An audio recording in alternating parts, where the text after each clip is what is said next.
शेतकरी मित्रांनो नमस्कार, मी निखिल चौहान परत आपल्या ॲग्रिकॉस फार्मर या यूट्यूब चॅनलमध्ये स्वागत करतो।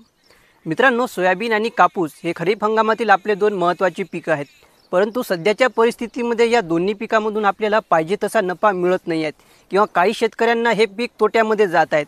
कारण की या पिकांना सध्याच्या परिस्थितीमध्ये एकतर बाजारभाव नाहीत, दुसरं म्हणजे याचा उत्पादन खर्च वाढलेला आहे आणि तिसरं म्हणजे याची सरासरी उत्पादक क्षमताही कमी झालेली आहे।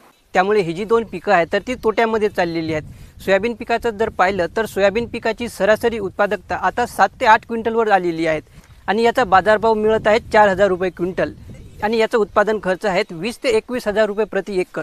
म्हणजे खर्च वजा जाता या सोयाबीन पिकामधून आपल्याला जवळपास 8 ते 12,000 रुपयापर्यंत नफा मिळतो किंवा काही शेतकऱ्यांना हा नफासुद्धा मिळत नाहीत।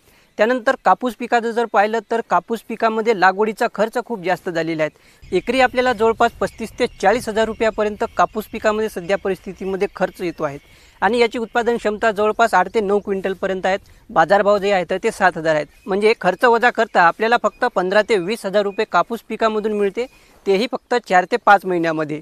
त्यामुळे या व्हिडिओच्या माध्यमातून आज मी आपल्याला या सोयाबीन आणि कापूस पिकाला पर्यायी पिकं कोणती आहेत ज्यामधून आपल्याला यापेक्षा जास्त एकरी नफा मिळू शकतो अशी पिकं या व्हिडिओच्या माध्यमातून पाहणार आहेत। यासाठी व्हिडिओ शेवटपर्यंत नक्की पहा। तर मित्रांनो, पहिलं जे पीक आहे तर ते म्हणजे हळद। आता ज्या शेतकऱ्यांपाशी भांडवल उपलब्ध आहे तर त्या शेतकऱ्यांनी हळद या पिकाची लागवड करू शकता, कारण की हळद या पिकाला सध्याच्या परिस्थितीमध्ये 11 ते 12,000 रुपये क्विंटलचा भाव सुरू आहे आणि याची एकरी उत्पादन क्षमता जवळपास 35 ते 40 क्विंटल दरम्यान आहेत आणि याचा लागवडीचा खर्च जवळपास आपल्याला 1 ते सव्वा लाख दरम्यान येऊ शकतो आणि पुढच्या वर्षी बाजारभाव जरी 9,000 वर आले, यामधून खर्च वजा जाता आपल्याला एकरी 1,95,000 रुपयापर्यंत नफा या हळद पिकामधून मिळू शकतो। त्यानंतर दुसरं पीक म्हणजे मका। आता मका या पिकाचा वापर इथेनॉल निर्मितीसाठी होत असल्यामुळे सध्या परिस्थितीमध्ये मका पिकाचे बाजारभाव जे आहे तर ते 1,800 ते 2,000 रुपये दरम्यान आपल्याला या ठिकाणी पाहायला मिळत आहेत आणि मका पिकाचं एकरी उत्पादन आपल्याला जवळपास 40 ते 50 क्विंटल दरम्यान मिळू शकतो। यामध्ये आपल्याला लागवडीसाठी जवळपास 15 ते 20,000 रुपयांचा खर्च येणार आहे। खर्च वजा जाता यामधून आपल्याला जवळपास 40 ते 50,000 रुपये निव्वळ नफा मिळणार आहेत। आता यासोबतच आपल्याला चारासुद्धा उपलब्ध होतो। आता या चाऱ्याची विक्री करून आपण 5-10 हजार रुपये मिळू शकतो। फक्त मका पिकाला रानडुकरांचा त्रास आहे। जर आपल्या शेतामध्ये रानडुकर येत नसेल तर त्या ठिकाणी आपण मका पिकाची लागवड अवश्य करू शकता। त्यानंतर तिसरं जे पीक आहे तर ते म्हणजे खरीप तीळ। आता तीळ पिकाला जे आहे तर ते सध्या परिस्थितीमध्ये 9 ते 10,000 रुपये क्विंटलचा भाव सुरू आहे। तीळ पिकाला लागवडीचा खर्च खूप कमी येतो। एकरी आपल्याला जवळपास 8 ते 10,000 रुपयाचा खर्च या तीळ पिकामध्ये येऊ शकतो आणि तीळ पिकाची जी काही उत्पादन क्षमता आहे तर ती उन्हाळ्यामध्ये जवळपास 4 ते 5 क्विंटलपर्यंत आहेत। खरीपामध्ये आपल्याला जवळपास 3 ते 4 क्विंटल जरी तीळ मिळाली तरी खर्च वजा जाता आपल्याला तीळ पिकामधून जवळपास 20,000 रुपयापर्यंत नफा मिळू शकतो, जे की सोयाबीन पिकामधून आपल्याला मिळणार नाहीत। त्यामुळे आपण तीळ या पिकाची लागवड करू शकतो। त्याचबरोबर या तीळ पिकाला नीलगाय सोडल्यास कुठल्याही जंगली जनावरांचा त्रास आपल्याला या ठिकाणी पाहायला मिळणार नाहीत। त्यानंतर चौथं पीक म्हणजे ज्वारी। आता ज्वारी या पिकाला सध्याच्या परिस्थितीमध्ये 2200 पासून तर 2500 रुपये दरम्यान बाजारभाव मिळत आहेत आणि याची एकरी उत्पादन क्षमता जवळपास 15 क्विंटलपासून तर 20 क्विंटल दरम्यान आहेत आणि याचा आपल्याला एकरी खर्च जवळपास 15 ते 20,000 रुपये दरम्यानच येतो। खर्च वजा जाता आपल्याला ज्वारी या पिकामधून 20,000 रुपयाचा निव्वळ नफा मिळणार आहे।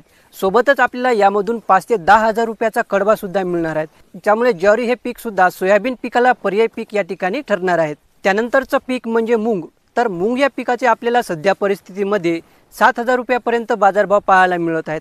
याचा खर्च आपल्याला एकरी जवळपास 15 ते 20,000 रुपये दरम्यान येऊ शकतो। यामध्ये आपल्याला एकरी उत्पादन जवळपास 5 क्विंटलपर्यंत जरी आले तरी आपल्याला यामधून खर्च वजा जाता 15 ते 20,000 रुपयापर्यंत उत्पन्न मिळणार आहेत। त्यानंतर मूग पिकाची पेरणी केल्याचा आपल्याला अजून एक फायदा या ठिकाणी मिळू शकतो। जर आपल्यापाशी शेणखताची उपलब्धता नसेल, आपल्या जमिनीचा सेंद्रिय कर्ब कमी झालेला असेल तर अशा वेळेस आपण मूग पिकाची पेरणी केल्यानंतर लगेच त्या ठिकाणी हिरवळीच्या खताची पेरणी करू शकतो, कारण की 1 टन हिरवळीचं खत 2.5 टन शेणखताची बरोबरी करतो।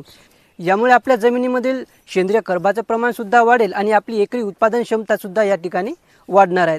त्यामुळे मूग पिकानंतर हिरवळीचं खत आणि त्यानंतर रब्बी पीक असं आपण या ठिकाणी नियोजन करू शकतो। त्यामुळे आपल्या जमिनीची सुपीकता आणि आपल्या पिकाची एकरी उत्पादन क्षमता या पीक पद्धतीमधून आपण या ठिकाणी वाढवू शकतो। यानंतर आपण वाटाणा, भुईमूग किंवा भाजीपाला वर्गीय पिकाची लागवडसुद्धा या ठिकाणी करू शकतो, ज्यामधून आपल्याला सोयाबीन आणि कापूसपेक्षा जास्त एकरी उत्पन्न मिळेल। परंतु तरीसुद्धा आपल्याला सोयाबीन आणि कापसाची लागवड करायची असेल तर पारंपरिक पद्धतीने याची लागवड न करता आपल्याला आधुनिक पद्धतीने याची लागवड करायची आहे। सोयाबीन पिकाची जर आपल्याला लागवड करायची असेल तर आपण टोकन पद्धतीने सोयाबीन पिकाची लागवड करा। टोकन पद्धतीमध्ये आपल्याला बऱ्यापैकी 12 क्विंटलपासून तर 15-16 क्विंटलपर्यंत उत्पादन या ठिकाणी मिळणार आहेत। सोबतच आपल्याला या ठिकाणी ट्रायकोडर्माचा वापर आणि बायोमिक्सचा वापर या ठिकाणी करायचा आहे, जेणेकरून आपल्या पिकामध्ये मुळकूज रोग जे आहे तर ते या ठिकाणी येणार नाहीत।